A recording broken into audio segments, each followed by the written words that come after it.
Your ability to squat may reveal far more about your future independence than you think. Before you try to squat any deeper, try this simple movement first. Hold on to something sturdy, step 1 foot slightly behind you, and gently bend that back knee while keeping your heel on the floor. If you feel a stretch in the lower part of your calf, just above your heel, there's a good chance your body is missing some of the ankle mobility needed to lower yourself more comfortably. And there's another reason this matters. A recent study led by researchers at the Harvard T.H. Chan School of Public Health followed nearly 150,000 adults for up to 30 years. Those who averaged about 90 to 120 minutes of resistance training each week, activities such as squats, lunges, push-ups, or weight training had a 13% lower risk of dying from any cause and a 19% lower risk of cardiovascular death than people who did none. That doesn't mean squatting alone will make you live longer. What the study does show is that maintaining strength training over time is strongly associated with better long-term health. And the squat is especially useful because it trains the same lower body muscles and movement patterns you rely on to sit down, stand up, reach toward the floor, garden, and stay independent. But after 60, the challenge is often not knowing that squats are useful. It's being able to lower yourself comfortably enough to do one. So today, we're not going to force a deep squat. We'll rebuild it step by step with 5 gentle movements, starting with the restriction you may have just felt around your ankle.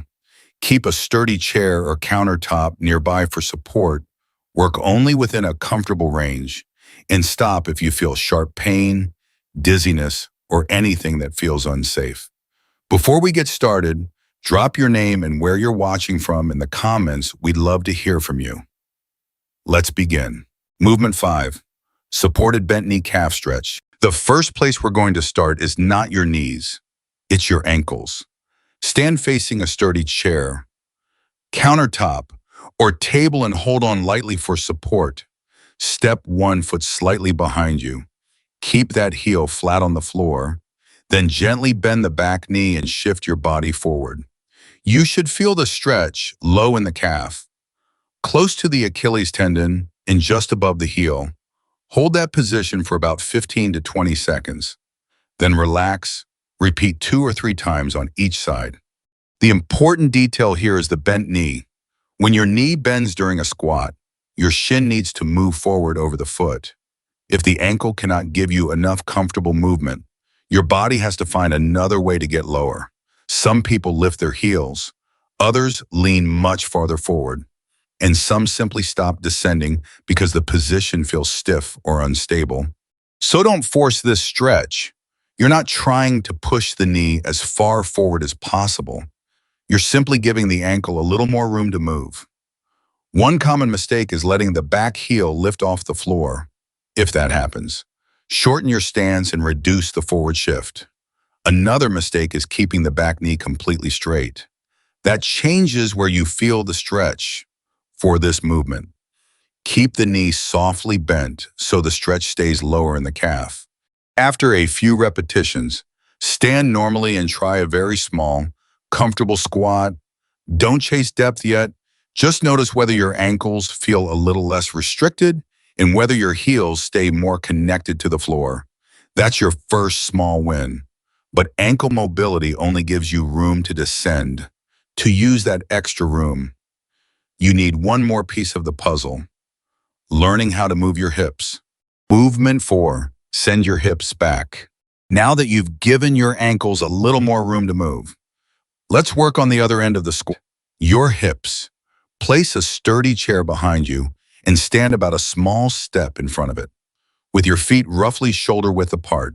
Now imagine you're trying to close a car door with your hips. Without sitting down, slowly push your hips backward toward the chair. Let your upper body lean forward naturally. Keep your feet planted and continue until your hips lightly touch the edge of the chair. Then press through your feet, bring your hips forward, and stand tall again. Try 8 to 10 slow repetitions. The goal here is not to squat deeply, it's to teach your hips how to move backward while you lower your body under control.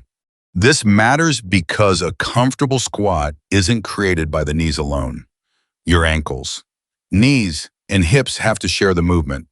When the hips don't contribute well, lowering yourself can feel awkward, unstable, or much harder than it needs to be.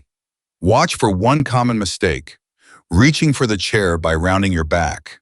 Instead, think hips back, not chest down. Keep your spine comfortable and let the movement come mainly from your hips. If the chair feels too far away, move a little closer. There's no benefit in reaching farther just to make the exercise harder. After several repetitions, you may notice something subtle. Lowering yourself begins to feel like dropping straight down and more like a movement you can actually control.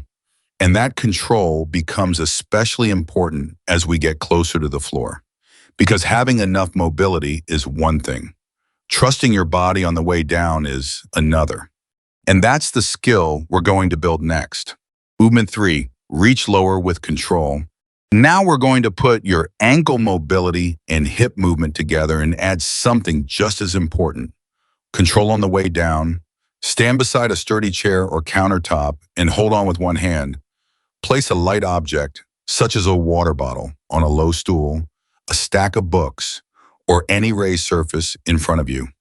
Slowly bend at your ankles, knees, and hips as you reach down with your free hand and touch the object.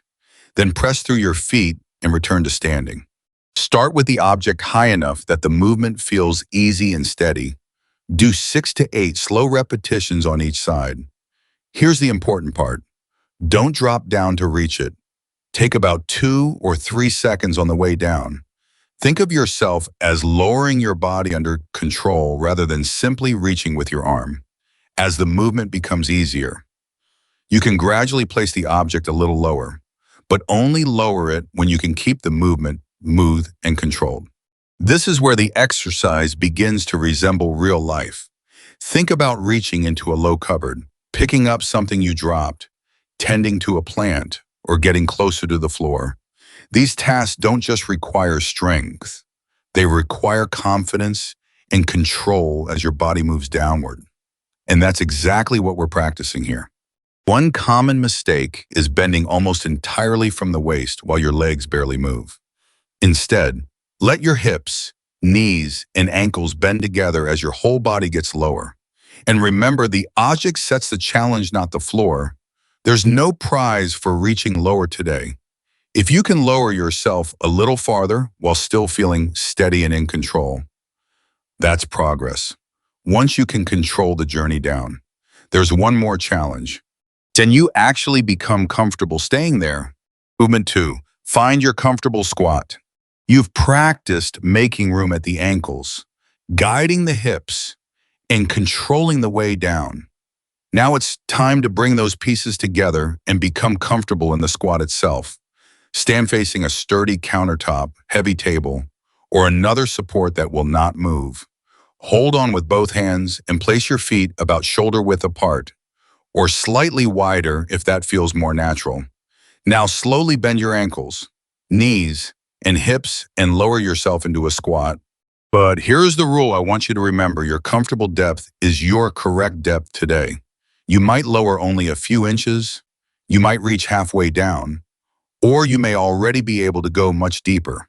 All three are perfectly useful starting points. Once you reach a position that feels steady, stay there for about 10 to 15 seconds. Keep breathing normally, keep your feet firmly planted, and use your hands for as much support as you need. Then use the support to help yourself rise slowly back to standing. Rest for a moment and repeat 2 or 3 times. One mistake I don't want you to make is forcing your body lower just because you've seen someone else squat deeper. Squat depth varies between people because of mobility, strength, balance, body proportions, and individual joint structure. Depth is something you gradually earn, not something you force. If your heels begin to lift, you lose control, or you feel pain rather than normal muscular effort or stretching. Come up slightly until you find a position that feels stable again. And don't hold your breath. A slow, relaxed breath can help you stay calm while your body learns that this lower position is manageable. This is an important change from everything we've done so far. Until now, you've been practicing how to get down. Here, you're learning how to be down with support, control, and confidence. But being able to hold a squat isn't the real goal. The real test is whether this new range of movement can make something you do in everyday life easier. Movement 1, pick it up from the floor. This final movement is where everything comes together. Place a light, easy-to-grip object on the floor in front of you, a small towel, an empty bottle, or something similar. Keep a sturdy chair or countertop beside you so support is available if you need it. Stand with your feet in the position that felt most comfortable during the previous movement. Now slowly lower yourself toward the object. Let your ankles, knees, and hips bend together. Reach down, pick it up, and then press through your feet as you return to standing. Move slowly. There's no need to rush. Try 5 to 8 controlled repetitions. And if the floor is still too far away, don't force it. Place the object on a low stool or a stack of sturdy books instead. As your mobility and control improve, you can gradually lower the target. The goal isn't to prove that you can touch the floor. The goal is to make the floor more accessible to you.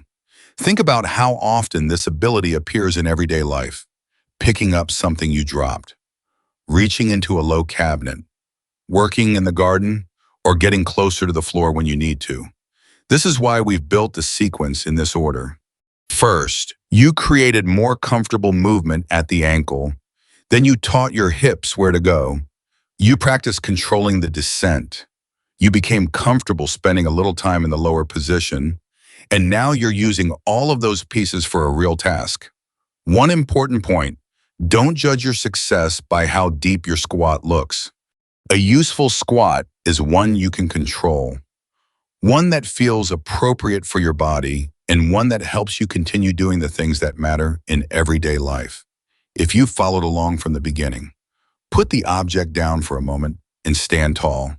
Now try the same comfortable squat you tried near the beginning of this video. Don't try to go deeper. Just notice what feels different.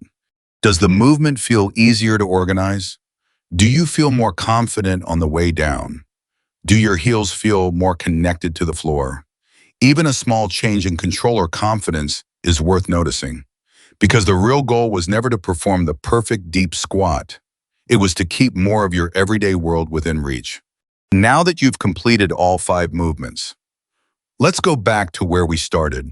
Stand near your support, place your feet comfortably, and try one more gentle squat, but don't measure your progress by how close you can get to the floor. Instead, pay attention to the quality of the movement. Do your ankles feel less restricted? Do your hips move back more naturally? Can you lower yourself with a little more control? And most importantly, do you feel more confident than you did at the beginning? You may notice a difference today, or you may not. Both are completely normal. Mobility, strength, and control usually improve through consistent practice, not one session. For the next few weeks, try this sequence 2 to 3 times per week. You don't need to make every movement deeper each time. Progress can simply mean using a little less support, moving more smoothly, or feeling more comfortable at the same depth. And remember, deep squatting is not the goal for everyone. The goal is to preserve the strength, mobility, and confidence to lower yourself and get back up when everyday life asks you to. Because the movements you keep practicing today are often the movements you're more likely to keep using tomorrow. This video is for educational purposes only and is not medical advice. If you have pain, injuries, balance problems, or medical conditions, please consult your healthcare professional before exercising. And if getting lower is only half the challenge, the other half is knowing how to get back up. In my previous video, I showed 5 simple movements designed to help you rebuild the strength and control needed to get up from the floor more confidently. Put these 2 skills together, getting down with control and getting back up, and you're training something far more valuable than a perfect squat. You're training independence. If you found this helpful, subscribe to Senior Wellness and share in the comments which of today's 5 movements felt most challenging for you. And when you're ready, watch the next video on screen and continue building your ability to move confidently from the floor up.